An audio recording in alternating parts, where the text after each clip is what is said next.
Are you a doll hoarder? Here's a checklist to define if you need to downsize your collection. The purpose of this video is somewhat for entertainment, but partially to educate us on the importance of being aware of our mental health. Hoarding is a topic we joke about frequently in the Dollyverse. However, doll collections are not exempt from fitting the criteria for a serious mental condition known as hoarding. We share this list of red flags with our Dolly friends to ensure we are all being honest with ourselves about a healthy hobby versus an out-of-control disorder that requires professional help from mental health specialists. If you see yourself reflected in most of these points, please consult with your healthcare professionals or trusted friends to get the help that you need. And if you haven't gotten to this point yet, we hope this list will help you to evaluate your current situation and avoid falling into the pit of hoarding before it ever happens. My name's Gypsy, I'm your host today, and I can confidently assure you, despite owning hundreds of dolls, I am not a hoarder. Yet, can't throw it away. Do you find it very difficult to throw away your reject dolls, doll parts, or even props and clothing items that serve no purpose in your active collection? If you find yourself constantly anxious at the thought of throwing away doll-related objects due to a perception you need to save them, you may be experiencing symptoms of hoarding disorder. In some cases, these feelings may be triggered when faced with the reality you may need to give away some of those items or even to sell them. Despite gaining monetary profit or much-needed space in your home, you may be completely opposed to parting with these items. Cramped living conditions. Do you or others often complain that your living quarters are all overtaken by dolls? Are there doll-related objects cluttering every part of your space except for maybe a few narrow passages that allow you to move from room to room?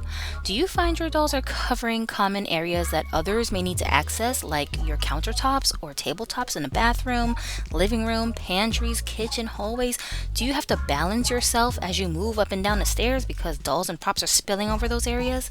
This could be a tripping hazard as well as a fire hazard. If you find yourself in this situation, it is very serious and you should definitely not brush it off. Gradual buildup. Hoarding can be hard to self-diagnose because the items could have been building up gradually over many years. You didn't bring 3,000 dolls into your home all at once after all.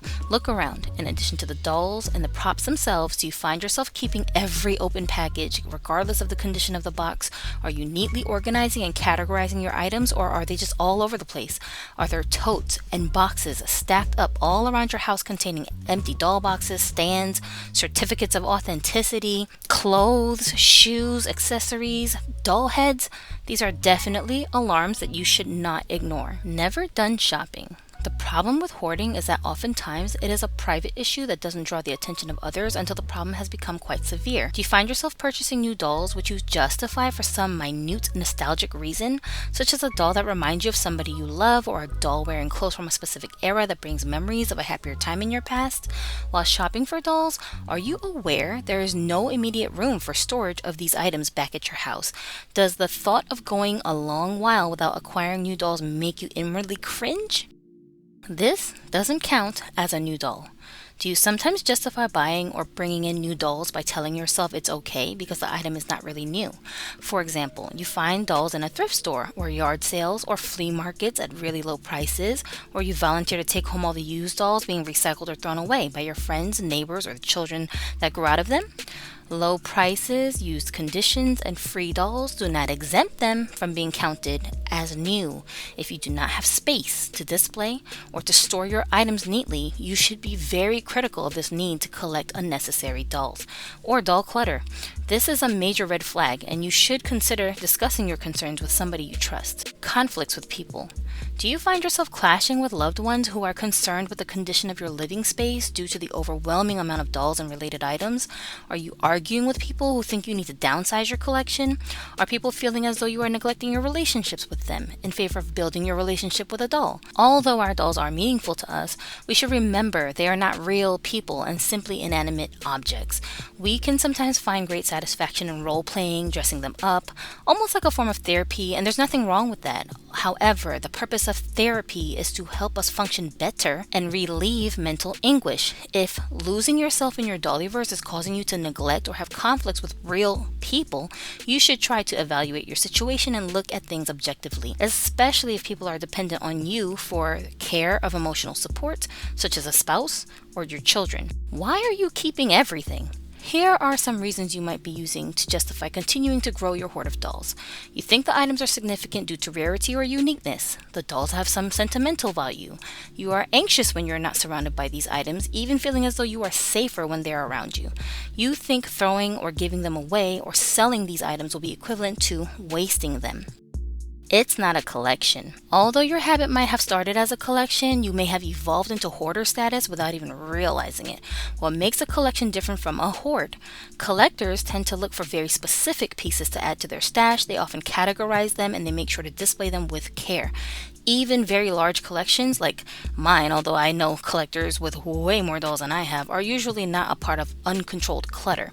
In fact, most collectors are triggered with anxiety and irritation when their dolls are messy, unorganized, or starting to spill into common areas of their homes. Warning signs. Some of the reasons for why people begin hoarding vary from individual to individual. It could be caused by genetics, a traumatic life event such as a death, divorce, or separation from loved ones, along with brain dysfunctions. Some people are at higher risk than others, and if your personality is predisposed to this sort of behavior, the signs may start as early as 11 to 15 years old.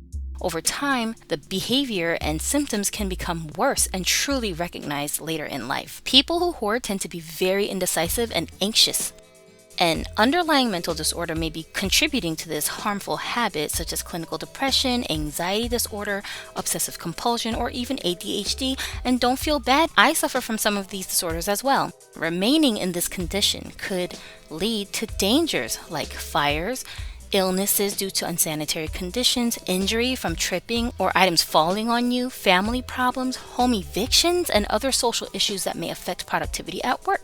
The only way to prevent this from happening is to be hyper self-aware and to seek help as soon as you believe you are in distress and showing these symptoms. However, it's very treatable and you are not hopeless. In conclusion, we here at Broken Dolly are advocates for mental health, and although we enjoy sharing this hobby with the wonderful people in our community, we also care for you and don't want to see our fellow collectors going down a path that may be harmful to you. I am no fan of enabling others who suffer from dangerous addictions and habits. This is my way of reaching out to those of you who may feel that nobody understands you. We're not judging you, we're simply hoping to help in whatever way we can.